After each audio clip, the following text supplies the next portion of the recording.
não quero, aquilo que eu não quero, e aquilo que nem fudendo eu consigo fazer sozinho. e aquilo que nem fudendo eu consigo fazer sozinho.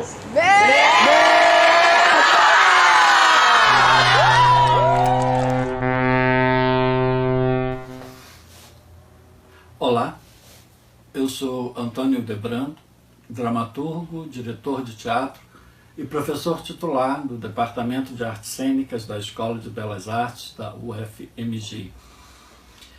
Neste momento em que o teatro, como conhecíamos e praticávamos, se tornou inviável, um momento em que o distanciamento social obrigou o teatro a buscar novos caminhos e a aprofundar as muitas possibilidades do tecnovívio, para usar o conceito forjado pelo teatrólogo argentino Jorge Dubat, eu aproveito esta oportunidade propiciada pelo projeto Aulas Abertas do Centro Cultural UFMG para falar justamente de um tipo de teatro que momentaneamente é inviável.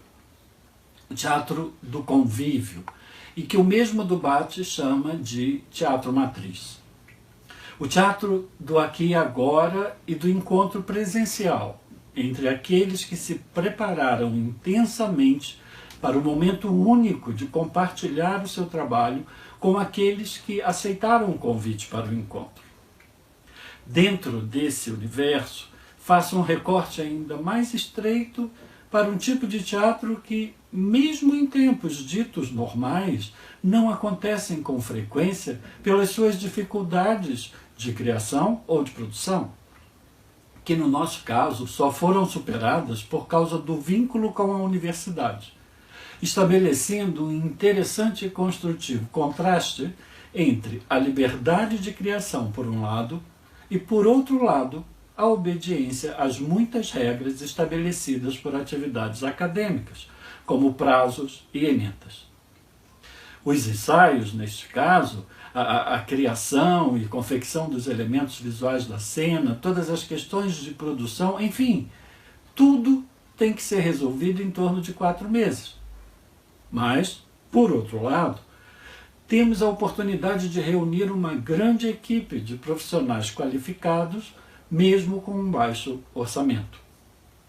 Agora, apresento aqui um tipo de teatro que eu carinhosamente chamo de teatro de muita gente, e que precisa cumprir alguns requisitos para poder entrar nessa classificação, pois não pode ser confundido simplesmente com um produto cênico executado por muitas pessoas. Mais pra cima um pouquinho, pensa na nota de cantar. Dá só...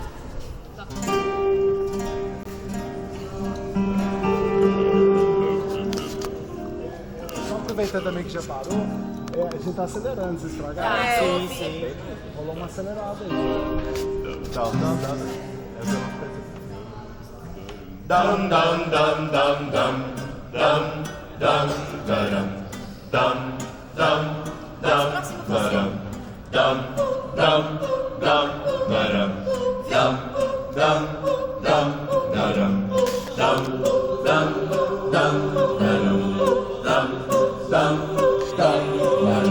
o barco, meu coração não aguenta.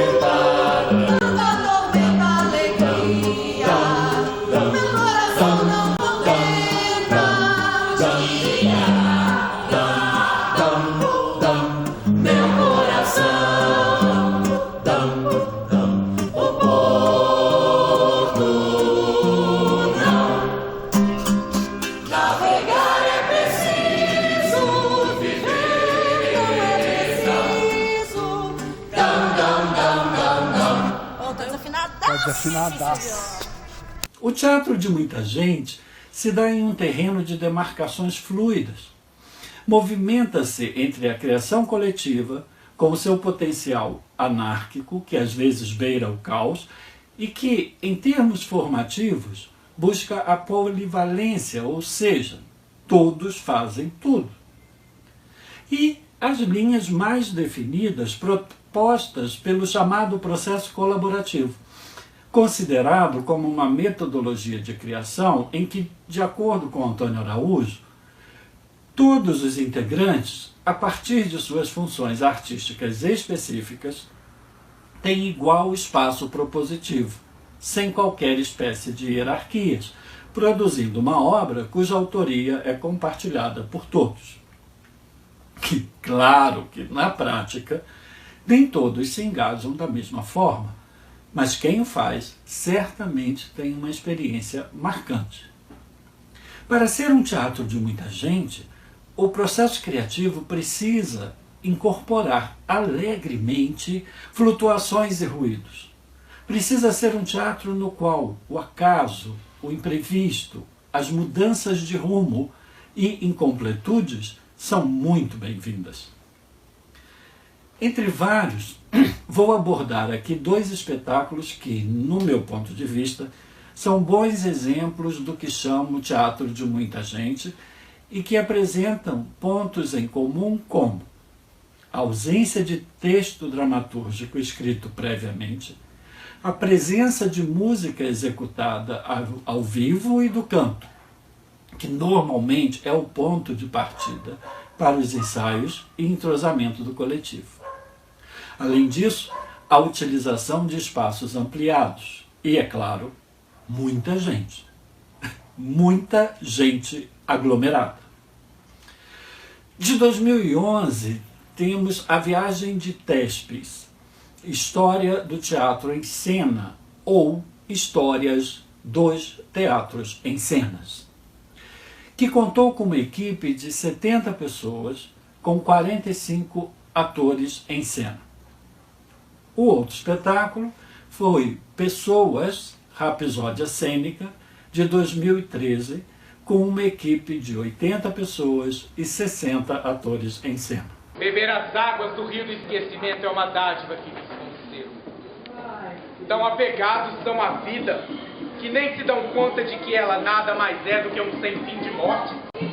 A morte surda que caminha ao seu lado, e você jamais saberá onde ela vai te beijar. Não vai. Em A Viagem de Tespes, como tema de pesquisa e impulso dramatúrgico, destaca-se o metateatro com a abordagem da história do teatro ocidental.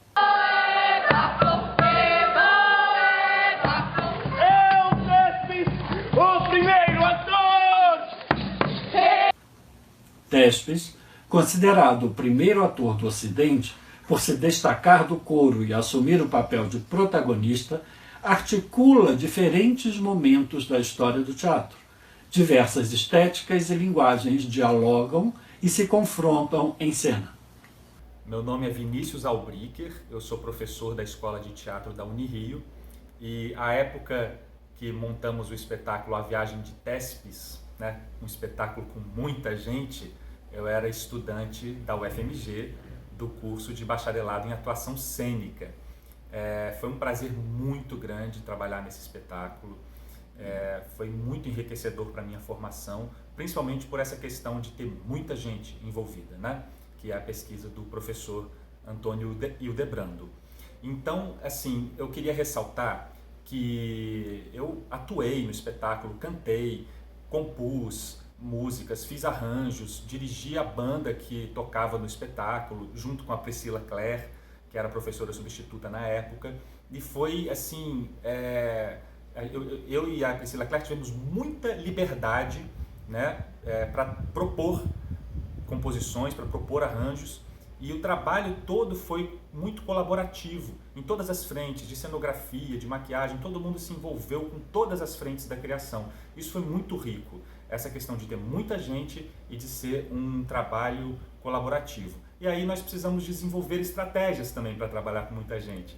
E eu lembro que então a gente fazia, por exemplo, um arranjo de Na Carreira, do Chico Buarque, tinham 4 vozes, né? Tinha um momento que abriam 4 vozes, então a gente ensaiava com grupos menores, a gente gravava materiais didáticos para os estudantes estudarem em casa, então realmente foi um trabalho muito rico e muito desafiador, que marcou a minha vida e o meu momento na UFMG.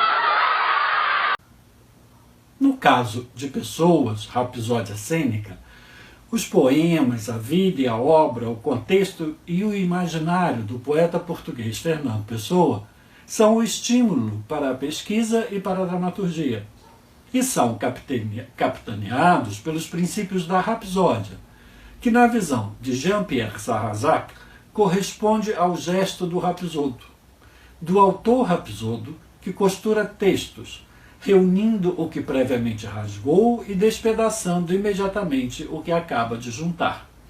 Neste sentido, são privilegiados procedimentos de escrita que são estendidos também à encenação, como a montagem, a colagem, a hibridização e a coralidade.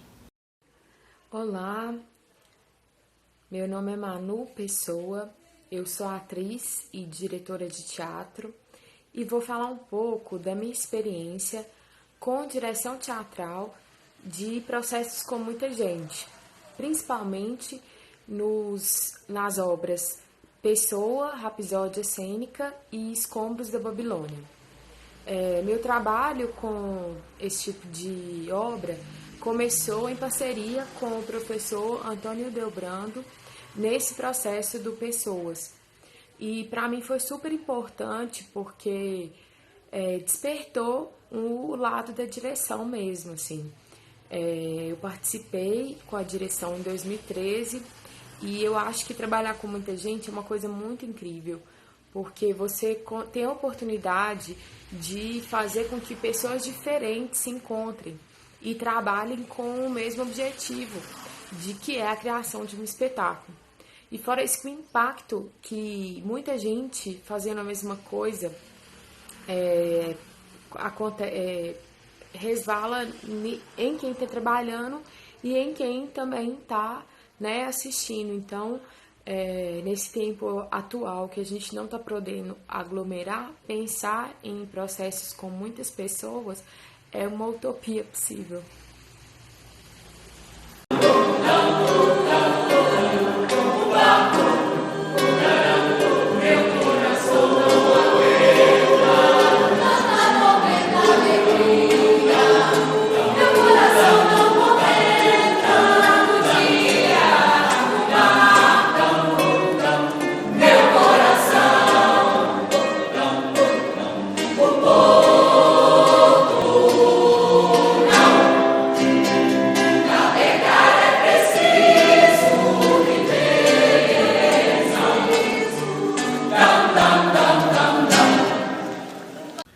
Bom, quero ressaltar que o teatro de muita gente, mais do que um gerador de produtos, é um catalisador de processos, um espaço de atrito produtivo entre técnicas, estéticas, conceitos, teorias, procedimentos, experiências e visões de mundo.